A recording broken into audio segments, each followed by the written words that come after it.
Querido amigo, hoje temos como objetivo iniciarmos o estudo no texto do profeta Obadias. Vamos estudar os versículos 1 a 9 desse livro.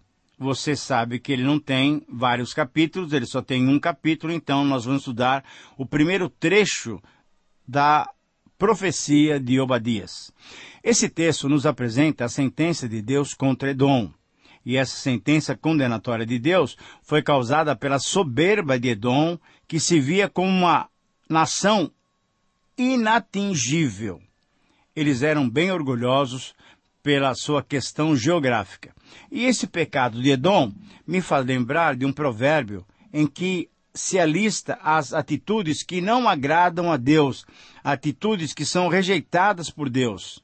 E uma delas, nessa lista, é olhos altivos. Pega essa lista, ela está lá em Provérbios 6, 16 a 19. Com isso, o autor de Provérbios está dizendo que Deus detesta o orgulho. Essa é a palavra de Deus. Deus resiste ao soberbo. E isso então merece a nossa atenção. O orgulho é totalmente sem fundamento e, portanto, usando até umas palavras duras, conforme Provérbios capítulo 20, o orgulho é estúpido, é irracional. Veja Provérbios 20, 32. A pessoa orgulhosa é sábia aos seus próprios olhos, e esta é a razão pela qual ela não sabe se o entendimento, se o seu ensinamento, se o conselho que ela tem para os seus próprios planos são conselhos sábios ou não. Na verdade, ela não se abre ao ensinamento ou ao conselho dos outros, porque ela se sente tão segura na sua própria vida, na sua própria sabedoria. A pessoa, entre aspas, superior, presume conhecer melhor todas as situações e circunstâncias do que qualquer outra pessoa. E ela presume também não ser abatida por nenhuma dessas circunstâncias. O orgulho pode ser refletido em soberba vazia e jactanciosa. Veja, por exemplo, Romanos capítulo 1, versículo 30, 2 Timóteo capítulo 3, versículo 2. Isso é, uma pessoa presunçosa, ela acha que tem o domínio sobre a sua vida, mas realmente não tem. Ou então ela se torna pretensiosa e ela quer exibir as suas posições e conquistas materiais. Uma pessoa desse tipo pode ser vista num ar de superioridade, mas, infelizmente, fala insolentemente, ela é orgulhosa. E o orgulho mostra-se no tratamento desdenhoso com pessoas que ela acha inferiores ou que estão passando por necessidades e tribulações. O orgulho, querido amigo, pode levar a certo destemor e excesso de confiança com respeito a permanecermos de pé. Há uma exortação muito séria em 1 Coríntios 10, 12. Aquele que pensa que está de pé, tome cuidado para que não caia. E Tiago, então, chama o mundano soberbo ao arrependimento. Ele diz assim: limpai os vossos corações, humilhai-vos. Tiago capítulo 4, versículos 6 a 10. A palavra, então, precisa tornar-se o espelho no qual nós nos vemos, expondo o pecado escondido no âmago, lá no nosso interior. Edom não se humilhou, não se preocupou em saber a vontade de Deus, não procurou conhecer a lei do Senhor e por isso tornou-se cada vez mais orgulhoso, não tendo compaixão do povo de Deus quando esse estava sendo vitimado. Então, diante dessas verdades bíblicas e diante dessa descrição da atitude de Edom, o título para a nossa reflexão é o seguinte. Anote aí se você tiver condições. Obadias 1 a 9. O juízo divino contra os ímpios é certo e total. Eu repito, esse é o título para a nossa reflexão em Obadias versículo 1 até o versículo 9. O juízo divino contra os ímpios é certo e total. Querido amigo, De certa maneira, o que a Bíblia nos ensina em relação a esse tema tão grave, tão corriqueiro em nossas experiências, é que o orgulhoso será envergonhado. E essa é a mensagem de Obadias nesses versos. Essa é a sentença de Deus contra Edom. Quando Jerusalém foi abatida, foi invadida e derrotada numa das suas muitas lutas contra os inimigos, Edom, que era uma nação tão próxima, inclusive com laços familiares, não a ajudou. E orgulhando-se da sua segurança e aproveitando o abatimento dos israelitas, os edomitas os prejudicaram ainda mais.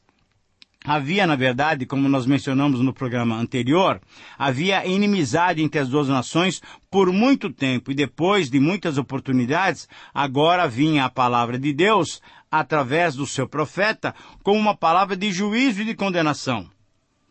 Por isso, o desafio do texto para nós é visto nessa frase.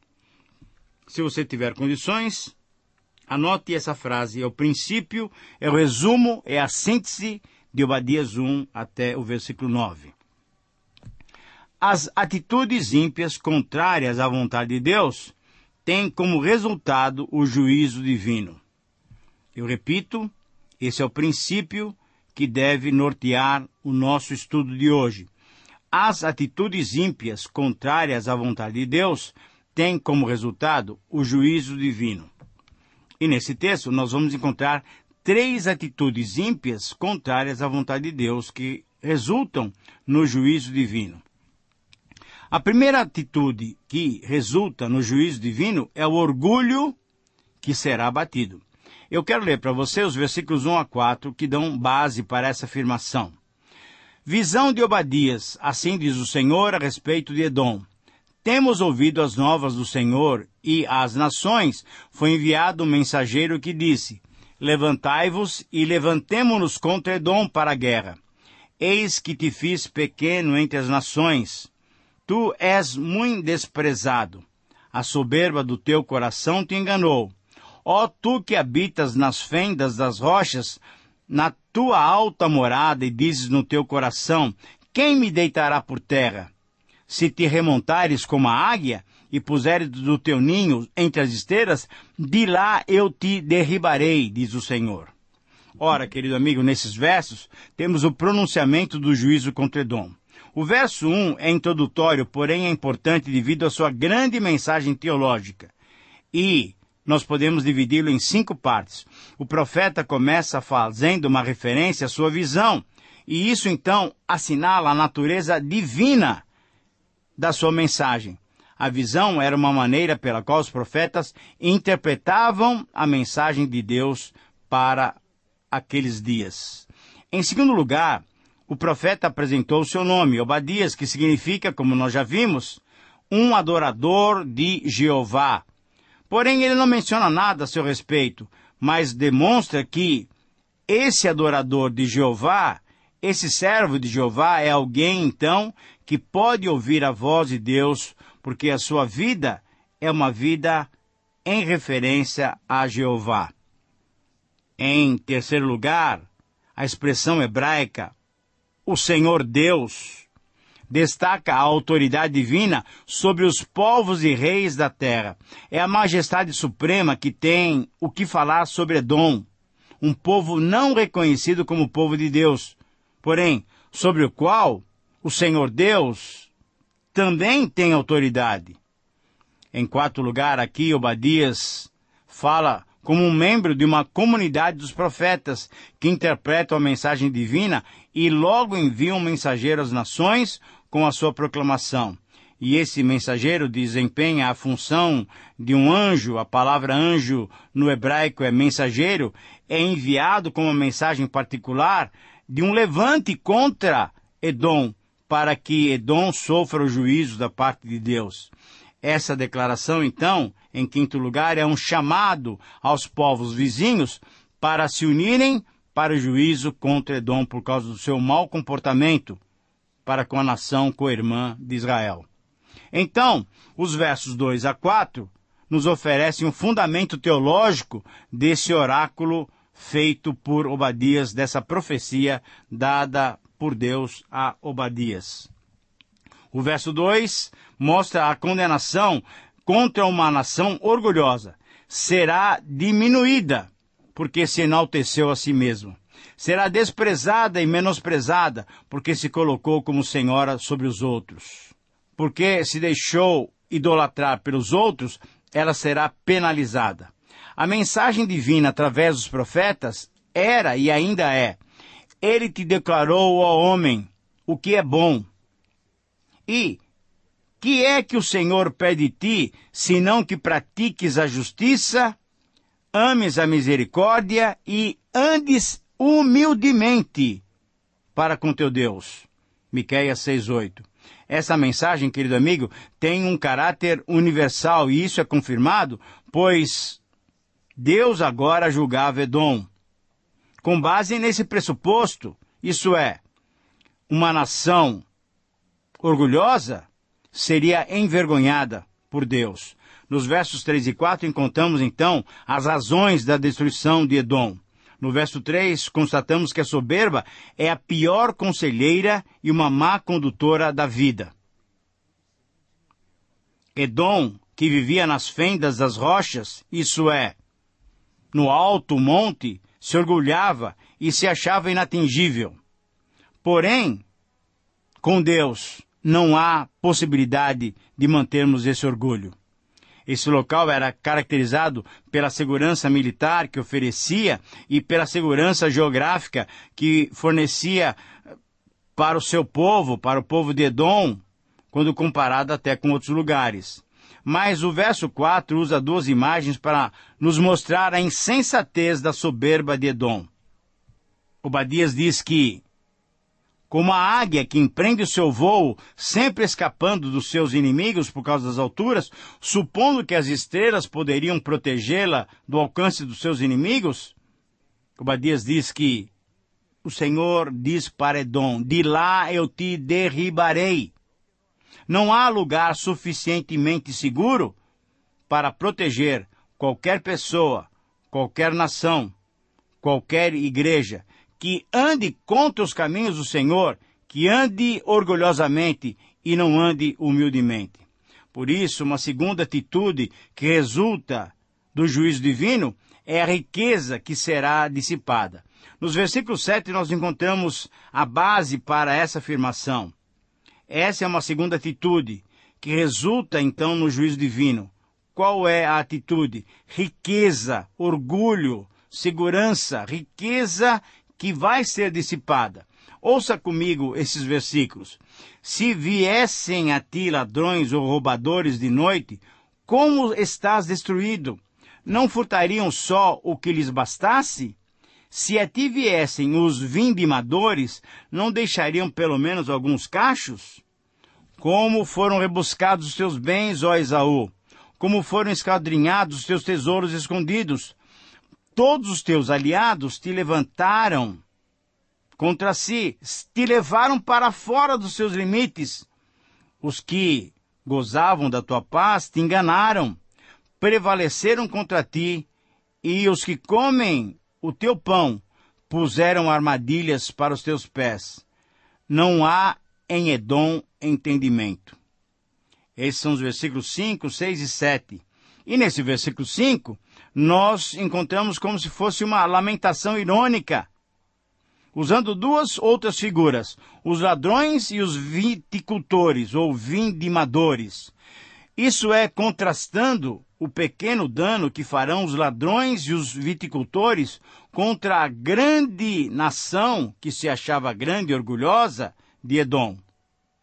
A diferença dos ladrões que somente pegam o que desejavam com aqueles que castigarão Edom é que esses não vão deixar nada, eles vão pegar tudo. E a destruição, então, seria o quê? Completa. A diferença dos viticultores é que esses, em tempo de colheita, sempre deixam alguma coisa para os pobres. Mas aqueles que estariam contra Edom não deixariam absolutamente nada, o saque seria completo. O oráculo, então, profético de Obadias introduz a destruição total de Edom. E é descrita essa destruição usando o perfeito profético, isso é, o futuro é tão certo que o profeta o expressa como já realizado, mostrando a convicção de que sua mensagem é divina e de que certamente vai ocorrer o seu cumprimento. No verso 6 temos a declaração da perda da segurança e da proteção de Esaú, ou de Edom.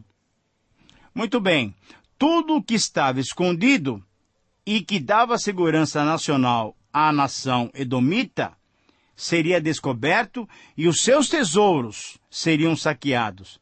Esses tesouros escondidos eram fruto do comércio das caravanas no deserto. Os bens e os tesouros dos quais Edom se orgulhava tinham sido perdidos, seriam perdidos, nada mais restaria. Deve-se notar então que Obadias usa esse nome Esaú para se referir a Edom. Usa o nome de uma pessoa para referir-se ao grupo. Isso é aquilo que se chama de personalidade corporativa. Desse modo, Esaú ficava descoberto, ou Edom ficava descoberto. Os dois nomes se equivalem, descrevem o mesmo povo, a mesma nação orgulhosa, e assim não estaria mais sob o sonho que proporcionava uma falsa segurança e proteção. O verso 7, que já condena a Edom, começa declarando porque é incerta a segurança e a proteção que Edom gozava. Os seus antigos aliados, os moabitas, os amonitas, os beduínos árabes, agora eles se tornariam seus opositores. Os aliados de Edom, com quem ele tinha firmado alianças de mútua defesa, agora não cumpririam seus pactos. Os que tinham firmado um acordo de paz com Edom, agora se levantariam contra ele para lhe fazer guerra. Os antigos companheiros de Edom agora o trairiam. Para Obadias, essa situação não seria entendida por Edom. Não era compreensível para Edom. Essas três condutas por parte dos antigos aliados revelavam quão incerta é a segurança e a proteção humana da qual Edom se orgulhava. Essa situação lembra a época quando os babilônios se voltaram contra Edom depois de destruírem Jerusalém. O rei Nabonino levantou uma campanha contra Edom que pode ter destruído a cidade de Bosra e acelerou o processo pelo qual os edomitas se desintegraram durante os séculos VI e V a.C. Querido amigo, Edom tinha desaparecido e um novo reino, os nabateus, surgiu em seu lugar. Por quê?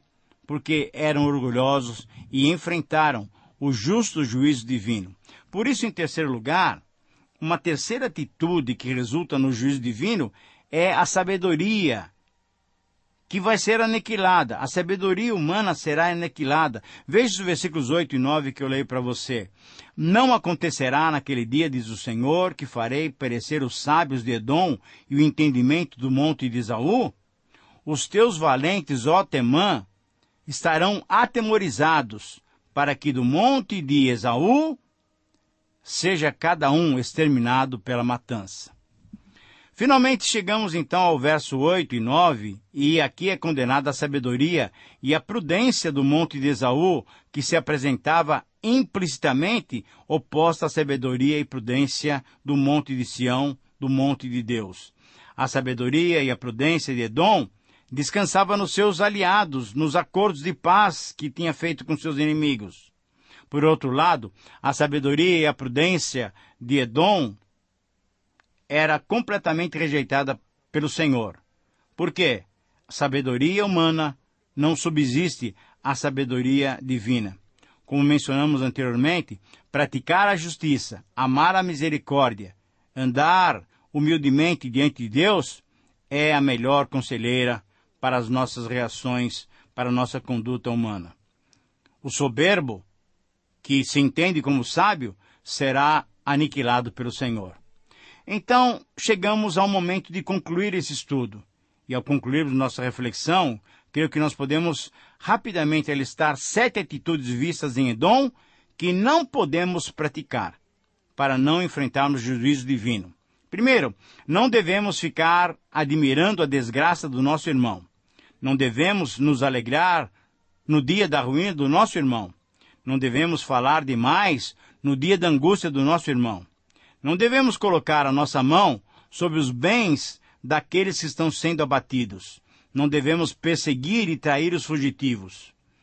Em sexto lugar, não devemos aniquilar os fugitivos. E em sétimo lugar, não devemos entregar os sobreviventes ao inimigo. Usar a misericórdia é a maneira pela qual nós cristãos devemos tratar uns com os outros. Querido amigo, eu oro para que você tenha do Senhor a capacitação para evitar essas atitudes que atraem o juízo de Deus contra aqueles que a praticam. E que você tenha condições de tratar todos com misericórdia. Um grande abraço, até o próximo programa e que o Senhor te abençoe.